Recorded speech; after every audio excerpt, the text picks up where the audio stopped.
Boleh, sir. Okay. Assalamualaikum and a very good Assalamualaikum and a very good afternoon to all. Salam Ramadan. Okay, kita akan kita dah start record ya. Kita punya slide ni. Okay, today kita akan pergi ke chapter 3 which is job costing, product costing, batch costing and process costing. And this session kita akan buat selama 1 jam untuk kita punya lecture session. So kita akan discuss on these 4 costing system and then macam mana kita nak kira dia punya costing tu nanti. Okay, this one is intended learning outcome dia. So nanti kita akan tengoklah. Kita akan tengok dia punya karakteristik of job costing tu macam mana. How to calculate the job cost and how to determine the quoted price. Nanti kita akan belajar macam mana kita nak kira dia punya harga untuk setiap produk yang kita nak jual tu. Untuk setiap job yang kita dapat tu, we will calculate dia punya berapa harga yang kita nak set untuk kita punya job yang kita dapat and then produk yang kita nak produce tu. And then we go to the characteristic of batch costing. Batch costing ni biasanya kita akan tengok cost per unit, berapa satu cost per unit kalau kita order by batch ataupun kalau kita prepare, kalau kita manufacture by batch. And then characteristic of joint product costing, and then kita akan pergi kat process costing. So this one is normal punya lah. Ini adalah benda yang kita akan belajar today. Okay, before we go further, okay, this one is one of your future career. As I mentioned earlier, every chapter I will provide one example of your future career. If you choose to become a cost accountant, this is one of the vacancy ataupun this is one of the your future career. If you want to become if you want to involve in any cost related career, this is a senior cost accountant under this company called Immersion Process Management Asia Pacific Private Limited. Okay, this position, the job responsibilities for this position is this person is responsible for the key cost accounting work, including product costing, standard cost updates, variance analysis, and month-end closing. So accountant memang normally you memang involved in the month-end closing. Every month you need to close your account. Okay, responsible for the key cost accounting work, including product costing, standard costing, variance analysis, and month-end closing. Prepares monthly analysis in product group and as well as the cost accounting report. CER, they call it a CER, the cost accounting report. Handles and monitor fixed asset spend, fixed asset count, and requisition. Means that for fixed asset, you are the PIC, person in charge for you to monitor the asset of the company. For example, like the RP Hikam University, you have all the classroom, table, chair, whiteboard, and all the furniture and office and all the furniture and equipment in the lab. So that one is all our fixed asset for the university. You need to monitor if any staff would like to purchase a set. And then you have to do the annual inspection for your asset. You have to do your annual visit and then annual inspection, and then you check all the requisition from other department to you check the requisition from other department. Is if any department would like to request to purchase the asset, and then you have to check and monitor it. And then based on the actual spend based on the actual spend to purchase the asset, you have to review based by department, for example, or by the company itself. And then you have to prepare monthly financial report for the operation review. Maybe this company, they have the operation meeting on weekly basis or twice a month or every month, monthly operation review, and then you have to table your report in the operation meeting. liaise with internal and external auditor. Like we have for the RB Hicom Berhad, we have group internal audit department at the HQ, and then we have the external auditor, Ernst & Young, PricewaterhouseCoopers, PMG, Deloitte, and others, as well as to assist in cycle count and year-end stock take. Stock count is our stock take. So this cost accountant, senior cost accountant or cost accountant, this is some of your responsibility kalau if you want to involve in costing punya area.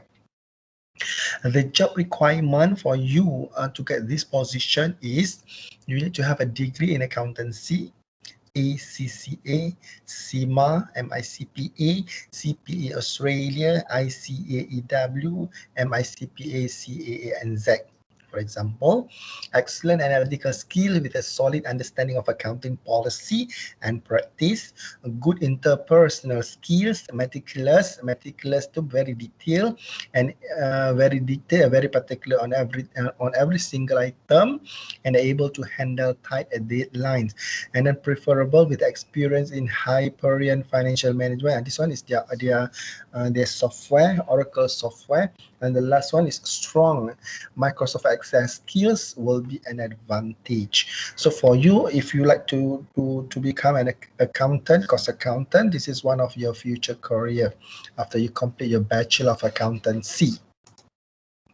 Next, as for this topic, this topic this topic is related to accounting system. Accounting system, which means how you calculate your cost accounting, which is related to job costing, process costing, batch costing, and any costing.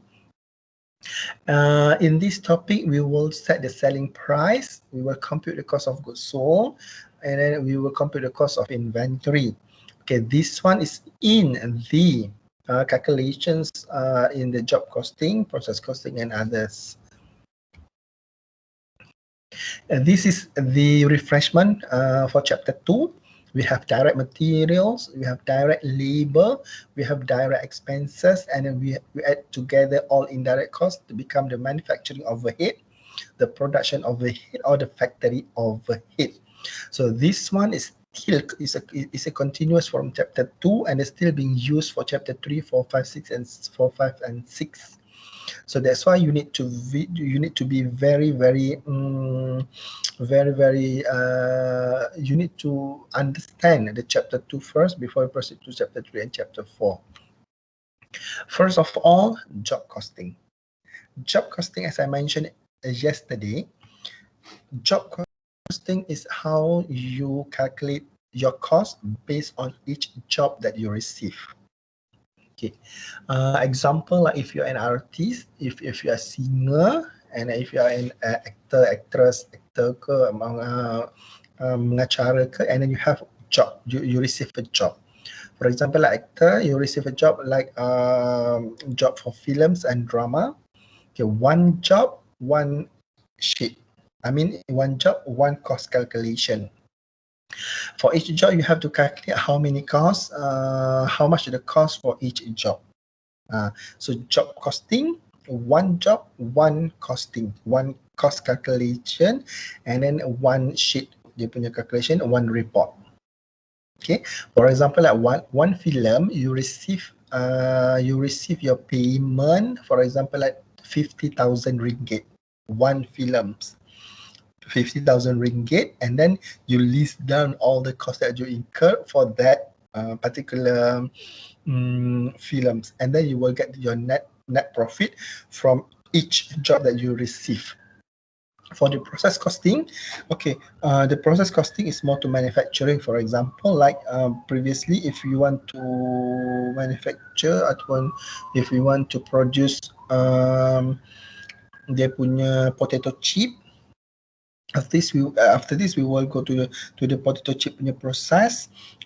From you plant the potato, you harvest, you cleaning, you cut into slices, and then you packing there. So this is the process, and then we will calculate the process. But eso But each process tu from process A, B, C, D and E. So dia by process lah. Okay, job costing, job order costing, job order cost system is the same. Okay, that's why in the previous slide kita panggil dia cost accounting system. Because job costing pun dia boleh panggil job order costing ataupun job order cost system. This is a system for us to calculate net profit, cost per unit for every job, for each job that we receive. Okay, this is the definition of job costing. This is definition of job costing. Normally we calculate cost per job. Okay, this job costing refers to the accounting system that determine the cost of individual job order. A cost accounting system where costs are assigned to each job. Objective is to compute the cost per job. A job costing order system accumulates cost for each unique job. So semuanya, everything is about one job. Okay, and an important features, each job or batch, kalau ada batch lah, each job has its own distinguishing or unique characteristic. Okay, setiap filem yang kita bintangi, setiap offer yang kita dapat untuk kita jadi aktor dalam filem tu, each film is a unique film. Berbeza ya. Dia punya jalan cerita filem tu lah, tajuk filem pun dah berbeza. And then it measure cost for each job completed and not for set time period. Okay, ni based on job lah. Once job complete, and then kita boleh calculate cost per job kita. And then this job costing ni, the job could be very large. For example, like you build a building, a house, a ship, or as smaller as you buat satu rumah ataupun mini construction ke, job yang very simple ke, it can be as large of you create building KLCC ke, PNB tower ke, menara wawasan ke semua, into a smaller like macam buat toilet government punya, buat toilet ke, construction untuk toilet ke, longkang ke, semua tu is part of is termasuk dalam job costing lah. So dalam job costing ni kita akan kira material cost dia untuk satu job, labor cost untuk satu job, and other expenses for one job. And then kita akan kira dia punya overhead absorption rate, bermaksud dia punya sharing cost tu. Kalau kita ada banyak job and then kita share costing tu, and then macam mana kita nak kira, kita nak agihkan cost tu untuk setiap job-job yang kita ada. For example, like kalau you jadi actor, you beli satu baju, contoh for example baju lah, and then you guna baju tu untuk banyak event. For example, ataupun you pergi satu tempat tu untuk berlakon dua drama. So you kena split dia punya costing tu by using the overhead absorption rate. Overhead tu cost lah, cost absorption rate. Expenses, or it can be like expenses or absorption rate lah, overhead absorption rate lah, expenditure absorption rate lah. It can be any, as long as you understand yang overhead absorption rate tu adalah kita nak basis untuk kita pecahkan rate tu, kita pecahkan cost tu kepada beberapa job. Okay, this one example dia dekat sini kita ada we have three job, and then we name it as job 100, job 101, job 102. And then you have direct material, direct labor, and direct overhead. For example, if you buat kedai cake, and then you beli the same material, you ada the same labor, and then you sharing the same overhead, tetapi you buat banyak job dalam masa yang sama. So dekat sini you akan kira based on product yang based on order yang you dapat, and then you akan segregate, you akan asingkan dia punya direct material cost, direct labor cost, and overhead cost between job 100, job 101, and job 102. Okay, same goes to this one jugalah. Direct material dia cuma form yang berbeza tapi memberi maksud yang berbeza. Okay, direct material, direct labor, and manufacturing overhead you split into 3, job 100 and job 100, 101, 102. And then bila job tu dah siap, dia jadi finished good, and then dia jadi cost of goods sold. Maksudnya cost untuk barang you jual tu lah. Okay, this one pun sama juga. You pecahkan direct material kepada 3, direct labor kepada 3, manufacturing overhead you akan tengok dia punya pecahan dia macam mana. Like this example, dia punya manufacturing overhead total dia 12,000, and then macam mana dia nak pecahkan kepada job A, job 1, job 2, job 3.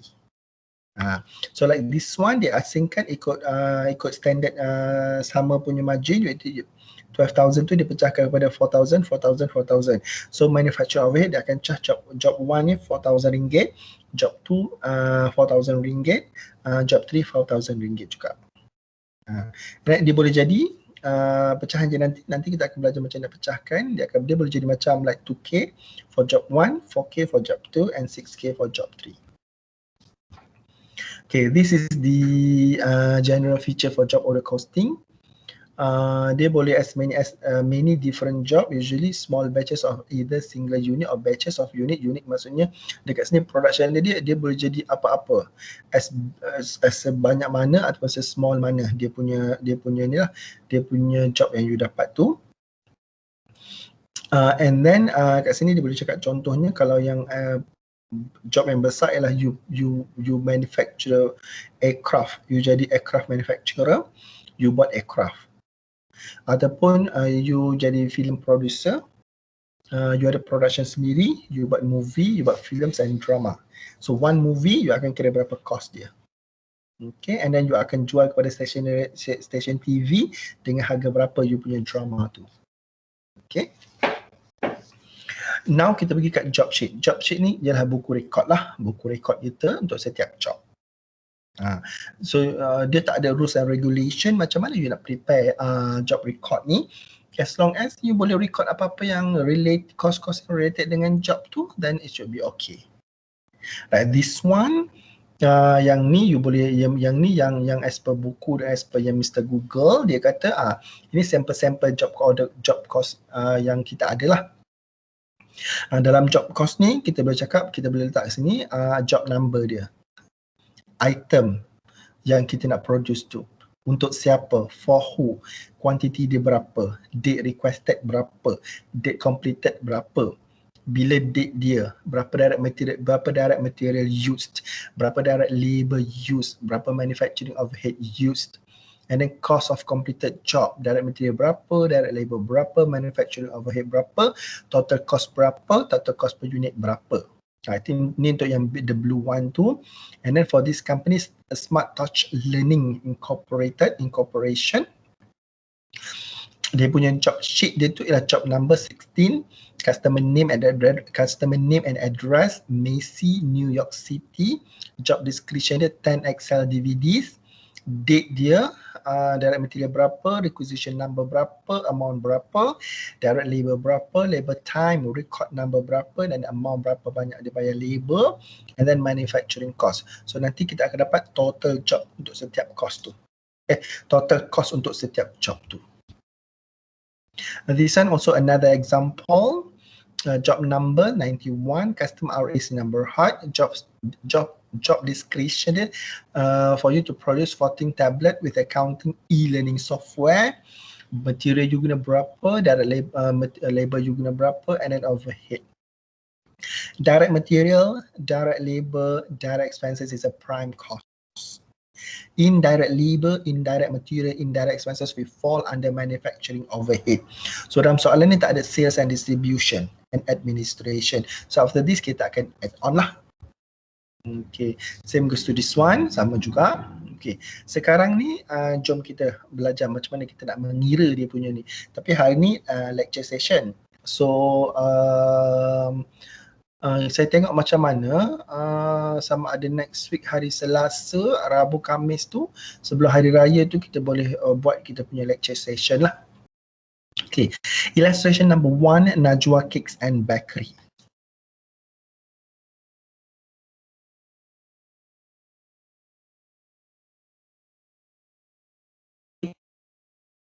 Giant cake for Independent Day event. She named the job with job number 666. Dia dapat satu job. Najwa Cake and Bakery ni dapat satu job untuk buat giant cake untuk the Albi High University Independence Day. Okay, and then Najwa ni dinamakan ataupun dinamakan job ni sebagai job number 666. Okay, the job require 20 kg of material in store which cost RM15 per kg. Dia perlukan tepung 20 kilo lah, for example tepung, dia perlukan tepung 20 kilo. Okay, 1 kilo RM15. And also a special ingredient had to be bought at a cost of RM150. Dan dia ada satu special ingredient yang dia beli berharga RM150. Bila special ingredient, special untuk yang tu sahaja, dia akan fall under a direct material. Then she hired 3 staff for this job, consists of 2 normal worker and 1 supervisor. Okay, and then supervisor dengan normal worker ni dia spend 30 hour, okay, on the job, di mana the employees were paid at RM9 per hour. In addition, 3 hour was spent by supervisor who is paid at 15 per hour. Okay, 30 jam ni employee ni 30 jam. 2 orang worker ni guna untuk buat kek ni 30 jam, and then ada 3 jam supervisor ni akan supervise selama kita bayar dia RM15. Okay, and then manufacturing overhead, which consists of indirect labor, indirect expenses, indirect material. Dia punya rate dia, yang kita cakap absorption rate tu, rate dia ialah kita akan charge dia RM4 per labor hour. Dia based on labor hour.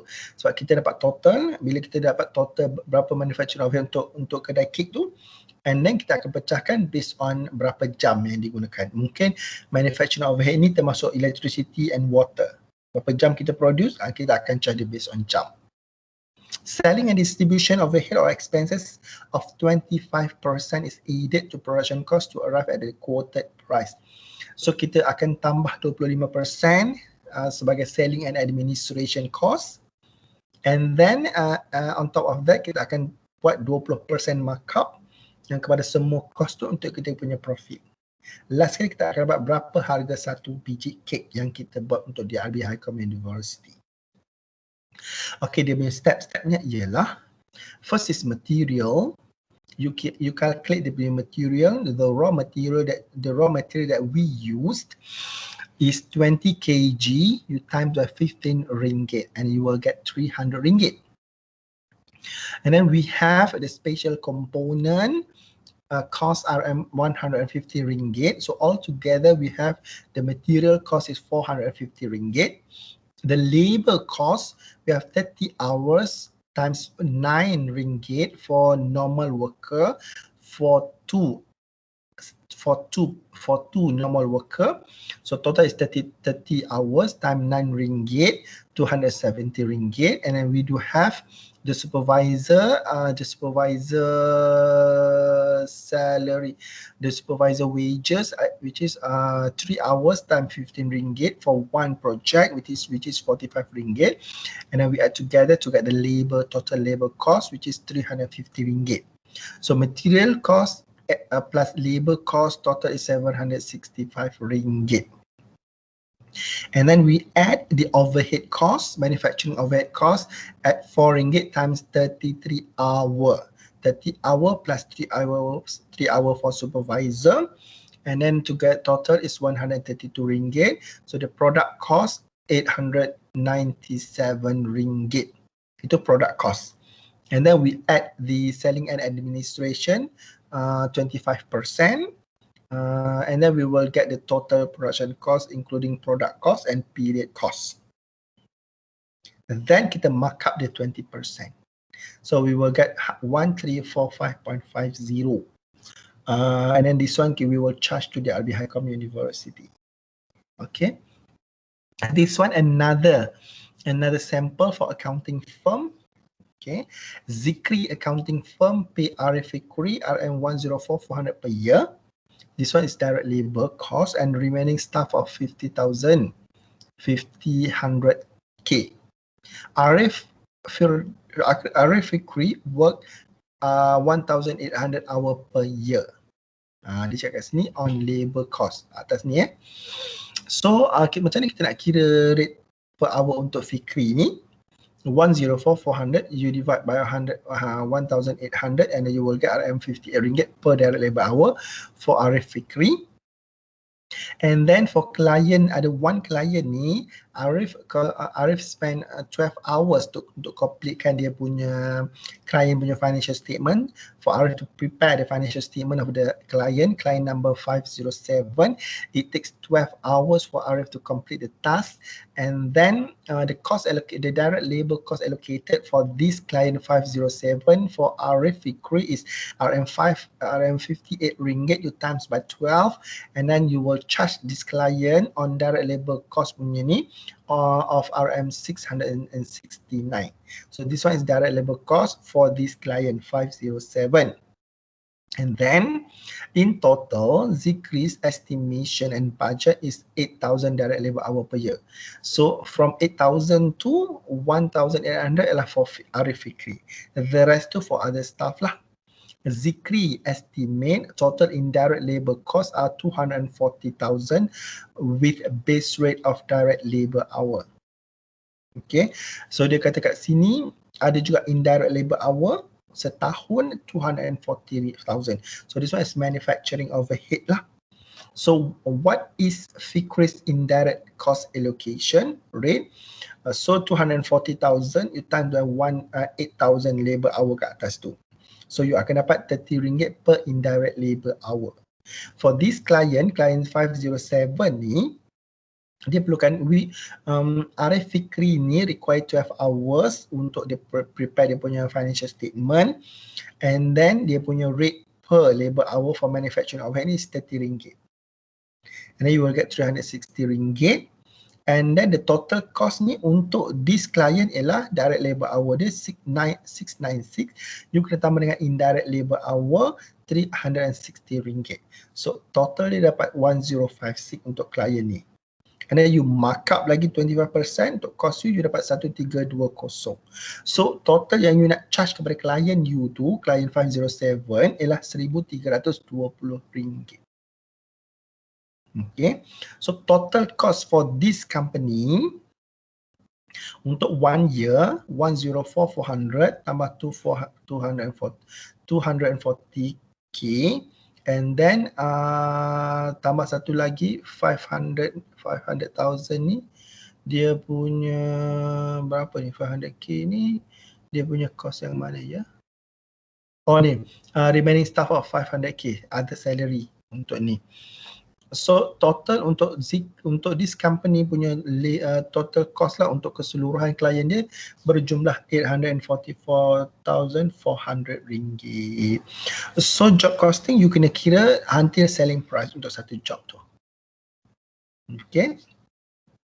OAR ni nanti kita akan belajar macam mana kita nak kira OAR, and then this is the advantage and disadvantage of job costing. And then yang ni biasanya saya tak akan tanya sangatlah in detail dia punya differences between dia punya advantage and disadvantage of job costing. Yang pasti dia punya job costing ni biasanya kalau kita nak calculate based on job, so dia require a significant amount of data entry. So satu filem you kena key in you kena key in satu the whole cost tu. Dua filem kedua you kena key in. So it requires a significant amount of data entry. You kena key in data tu banyak lah. And then very expensive due to more clerical work. So you kena hire orang, for example lah. You kena hire seorang untuk key in dia semua research yang you ada, semua data-data you ada. So you kena calculate semua cost tu dalam satu report. Maksudnya you kena buat accounting report berbeza untuk setiap job yang you dapat tu. So dia tedious lah. Okay. And then clerical process tu mungkin ada error lah bila you key in banyak untuk setiap. Mungkin lah seorang artis dia ada 100 drama dia berlakon dalam masa 1 tahun. And then you kena pecahkan cost tu kepada 100 drama. And then you will get each drama punya cost tu. So each drama tu cost dia akan jadi lain-lain lah. So very tedious dia nak buat. Okay. Okay, this is batch costing. Okay, batch costing ni ialah you prepare semua benda based on satu batch. So mungkin dia menjimatkan, mungkin maybe you can reduce the cost because you prepare you punya product tu by batch. At the end of the day, okay, you akan dapat total cost for one batch, and then you can divide by unit to dapatkan per unit punya batch punya cost. Samalah. Okay, this one example batch costing. Okay, you a company, you are the company. So a company manufacture a small assemble to order and has the following data. You ada satu punya production, and then ada satu company ni dia nak suruh you produce 250 unit of product ni dalam satu batch. Satu batch tu kita panggil batch X2508. So mungkin ada banyak beratus-ratus batch. So batch ni you kena produce 250 unit of item lah. Item dia tak sebut kat sini apa. Okay, so satu batch 250 unit, and then you kena produce lah 250 unit tu dalam satu batch. At the end of the day, you nak tahu 250 unit tu berapa total cost dia, and then berapa total cost per unit. Okay, untuk this batch, okay, you perlukan total material dia 3107. You perlukan special hire equipment 525, and then you perlukan labor, pekerja untuk buat kerja. Dari segi blanking shop, machining shop, blanking department, machining department, welding department, assembly department. So ni ada cost dia memerlukan untuk blanking dia memerlukan 128 jam untuk buat 250 unit ni dengan harga RM2.25. Machining 452 at the rate of RM2.50 per hour. Welding 90 hours times 2.25 per hour. Assembly shop 175 times 180. For overhead absorption rate, this one yang rate itulah kan, yang manufacturing overhead tu. Kita nak pecahkan dia punya manufacturing overhead tu. Kalau by blanking shop ni dia 128. You can time dengan 5 ringgit 30 sen per labor hour. Machining pun ada, welding pun ada, assembly pun ada.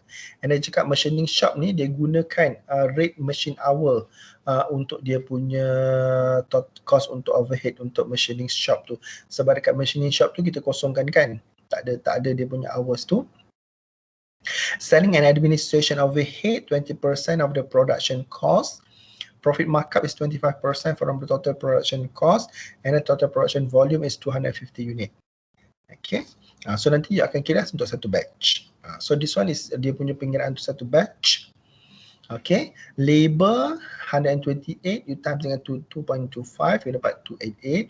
452 you times dengan 250 sen, RM2.50. 90 hour you times 2.25, 175 you times 1.80. For blanking 128 times 5.3, 643 times 9.2. 90 you times by 5.5, 175 you times by 5. So you dapat total semua lah. And then you akan total up untuk dapatkan total overhead cost, and in fact you dapat factory overhead lah. You tambah semua tu you dapat product cost. Then you tambah dengan selling and administration 20%. Lepas tu you tambah dengan you punya markup, and then you dapat total untuk satu batch. And then untuk item ni you akan charge klien you RM81. And then untuk batch ni you dapat RM20,000. Bila you produce dia punya ni lah. So this one economic batch quantity, bila you nak ada order barang berapa, kalau you nak macam kalau nak order sekali by batch dia akan jimat kan. Contohnya kalau you beli Shopee, kalau you beli satu benda tu tapi kuantiti yang banyak, you akan jimat dekat transportation tu, courier punya service. Macam ni juga bila you nak buat benda tu you kena by batch. By batch ni mungkin menjimatkan. That's why kita belajar batch costing lah, untuk kita jimatkan costing kita by batch kita produce. So this one economic batch quantity, dia punya ada calculation dekat sini, kita guna formula sahaja. Ini pun sama, kita guna formula sahaja. So formula ni straightforward lah, nanti kita akan belajar masa kita punya tutorial nanti. So now we go to process costing. Dan ni kita nak kira costing based on process. Contohnya kat sini saya bagi biscuit manufacturing, oil refinery, chemical punya work process. Macam petroleum punya refinery tu, refining dia punya petroleum tu, dia kena process by process. Okay, dia kena start dengan process 1, and then pergi ke process 2, and then go to process 3, and then baru finish dia punya process tu. This one is the simple punya example. The process cost system. which is potato chips punya production. First we go to harvest. We harvest first, we clean, we slice, we fry, and then we baking. So kita akan kira harvest tu berapa cost dia, cleaning berapa cost dia, slice berapa cost dia, fry berapa cost dia, and then packing berapa cost dia. Okay, this is the comparison between job costing and process costing, where for job costing kita akan kira cost per job, and then example is accounting firm, music studio, building contractor, and healthcare provider. Proses costing ni bila dia ada melibatkan kilang-kilang chemical ke oil refinery ke, benda-benda yang melibatkan banyak proses, and then kita akan guna proses costing. Okay, this is the differences. Okay, nanti kita pun cerita lah. Okay, this one ialah rate yang saya cerita tadi, yang I cerita tadi. Macam mana kita nak pecahkan kita punya manufacturing overhead. Okay, contohnya cost electricity dekat university ni 1 juta setahun. Macam mana kita nak pecahkan kepada department? Macam mana kita nak pecahkan kepada by student? Maksudnya kalau electricity 1 juta, kalau kita nak pecahkan by student, student ada 1,000. So 1 juta bagi 1,000. So kita dapat satu rate untuk satu student. Macam tu lah dia punya konsep dia. Tapi kita akan guna selalu dia punya rate ni. Sebab kita nak check, kita nak guna. Macam this one for example, Bob company expect to expend 100,000 in manufacturing overhead, and then dia nak charge setiap department tu menggunakan direct labor hour. Untuk 1 tahun dia ada 20,000 direct labor hour. So rate untuk satu direct labor tu ialah RM5 lah. 100,000 divided by 20k. Dia punya tu simple, dia punya lah pengiraan dia. Okay. And then we go to normal gain, normal loss, abnormal gain, abnormal loss. Okay. Normal loss ni adalah loss yang kita expect benda tu akan dapat. Okay. Abnormal loss ni benda yang kita tak expect. Dah lah kita ada loss, kita ada pula abnormal loss. Ada double loss. Okay, abnormal gain ni kita expect gain kita 100,000 je setahun. Tiba-tiba kita dapat 200,000. Abnormal gain. Okay. Ini contoh dia. Okay, contoh dekat sini dia cakap dia guna untuk produksi sesuatu produk, dia guna 500 kg. 500 pula dah. 5,000 kg of flour. Okay. Biasanya dia kata daripada 5,000 tu 10% tu tepung tu akan rosak. Salah buat ke apa semua, 10% je salah rosak. Okay. So cost untuk membeli flour tu ialah 40,500 contohnya. Okay. So normal dia ialah normal loss dia ialah 5,000 ditambah dengan 10%. So biasanya kalau dia produce, dia guna 5,000 kilo, 500 kilo tu mesti rosak. Normal, setiap bulan macam tu.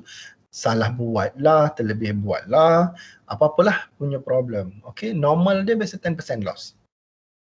Okay, so dia punya expected dia ialah kita boleh produce kalau macam 1 kilo kek tu, 1 kilo tepung. So kalau 5,000 kilo, 5,000 biji kek. So dekat sini dia mungkin satu bulan dia beli 5,000 kilo, tetapi dia boleh produce hanya 4,500 sahaja. 501 itu normal loss bagi dia. Normal bagi dia. Okay. Tiba-tiba di hujung bulan, actually dia boleh produce 4,650. Oh, biasanya dia normal loss dia ialah 500. Tetapi untuk bulan tu dia dapat produce 4,650. Dia ada 150 gain kat situ. Sepatutnya dia hanya produce 4,500, tetapi bulan tu dia boleh produce 4,650. Ada additional 150. So bagi dia unexpected. So this one is abnormal gain. Okay. Biasa-biasa dia kata 500 je. Tiba-tiba bulan tu 600 kilo yang rosak. So dia ada tambahan abnormal 100 lagi daripada yang normal biasa-biasa dia guna tu. Okay. Itu contoh dia. Normal gain, abnormal gain, normal loss, abnormal loss. Simple saja for foundation level. Okay. Macam ni dia bagi contoh kat sini. 12,000 kg of material. Cost dia 86,090. Dia punya tu dengan conversion cost dia, harga dia 39,320 cost dia. Tapi and then dia kata normal loss is 10% per unit, 10% daripada 12 kg ni. And then dia suruh you kira berapa dia punya manufacturing cost yang final tu. Okay, so dekat sini 12,000 unit costing 86, conversion cost costing 39, so normal dia 10%. Okay, yang ni cuba you calculate kat rumah, you dapat tak nanti. Okay, this one pun sama juga, normal loss 20,000, 340 material pun dia ada soalan pengiraan dekat sini. Yang ni dua soalan sebagai you untuk assignment, nanti next week kita akan discuss yang this one. Okay, so settle dah kita punya kelas hari ini. So nanti mungkin hari Selasa kita buat tutorial untuk subjek ni, hari Rabu mungkin kita buat quiz Kahoot dengan assignment untuk chapter ni. Okay, ada soalan? Kita akan final exam bulan 6 tak silap saya. So kita ada bulan ni, bulan last kita akan belajar. So saya akan completekan chapter 1, 2, 3 tu sebelum raya, chapter 4, 5, 6 selepas hari raya. Okay, boleh ya? So raya ni kita kurang sikit aktif, so lepas raya nanti kita akan aktif lah. Seminggu, yang lepas raya tu lah minggu selepas hari raya. Okay, ada soalan daripada kelas? Sebelum kita end our session today, kita akan sambung hari Selasa minggu depan. Selasa Rabu lah, Selasa Rabu. Khamis sudah raya kan. Kita tengok macam mana nanti. Okay, ada soalan? Tak, sir. Okay, remember yang ni kita akan record dan saya akan masukkan tu. Saya hutang you ada satu graf semalam, saya tak sempat nak prepare lagi. I will try malam ni lepas tarawih tengok macam mana yang saya akan prepare, yang saya buat, yang saya kata saya nak buat graf yang tulis tangan tu. Okay, kalau tak ada apa-apa lagi, kita end our class today and then kita akan continue hari Selasa minggu depan. So saya akan inform hari Selasa tu kita akan ada kelas atau tidak. Sebab saya expect hari Khamis tu kita raya, so sempatlah Selasa tu kita buat kita punya chapter 3 ni. At least kita dah siap 3 chapter sebelum hari raya. Okay, so thank you so much. So we will meet again next week ya. Okay, see you then. Bye bye. Assalamualaikum. Jangan lupa attendance ya. Okay, thank you. You are welcome.